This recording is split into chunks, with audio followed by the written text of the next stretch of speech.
Hi everybody. I am today going to quickly show you how to trim the popcorn bowl you already made. Okay, so this was 5 pounds of Heavenly Joy.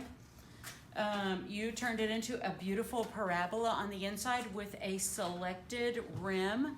I selected a rounded rim for low chipping potential. And so now it's time to trim it. If you have a bowl that's wide and low like this, it's best to use one of these old nasty looking sponge bats. There we are. And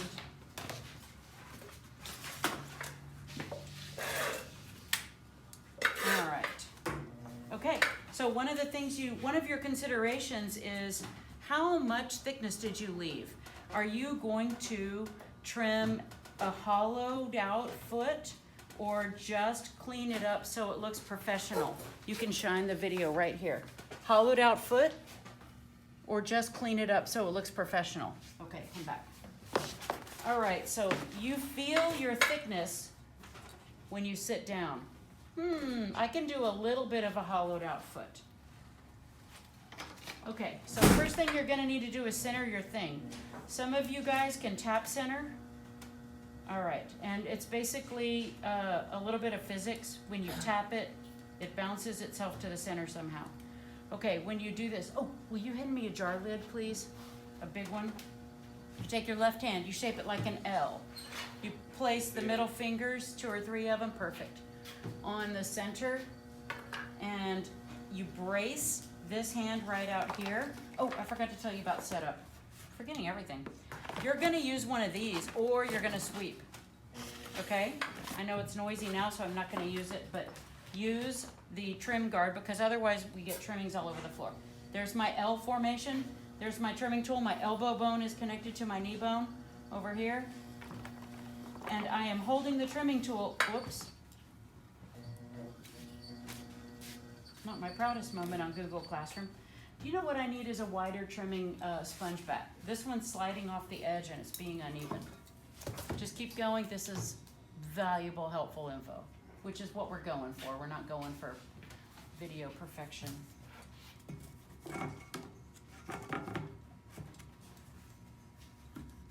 better. Okay. All right.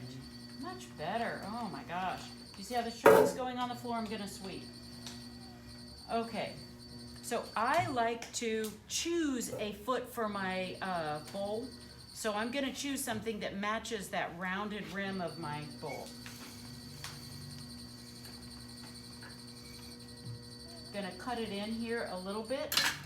You could do like the early American potters and just trim this guy round like a dome. Not like a dome with a flat area, like a mesa, I suppose. Okay, my pot is nice and hard. If it wasn't, be sure and dry it a little bit. And if you're at risk of poking through, use a metal disc, a jar lid, so that you don't poke through it. It broadens your pressure. It makes it so it doesn't poke through. Now I have a little bit of room, trimming a circle inside my circle. I'm just gonna cut out some of this.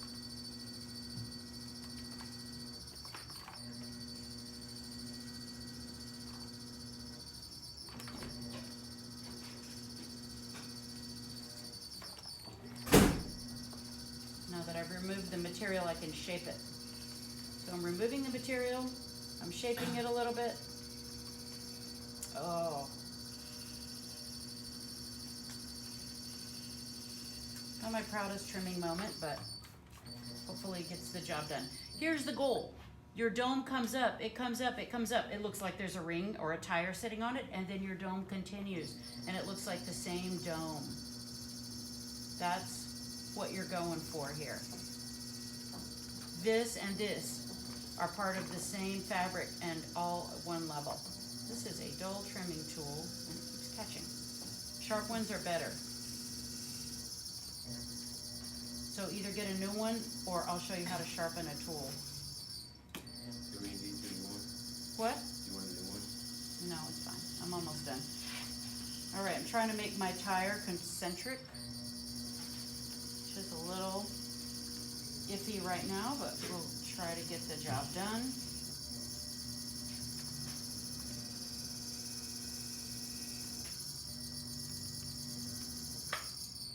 All right, I'm calling it done here. The last thing I need to do is what? Sign it. I'm gonna sign it, preferably right in here where the glaze won't be.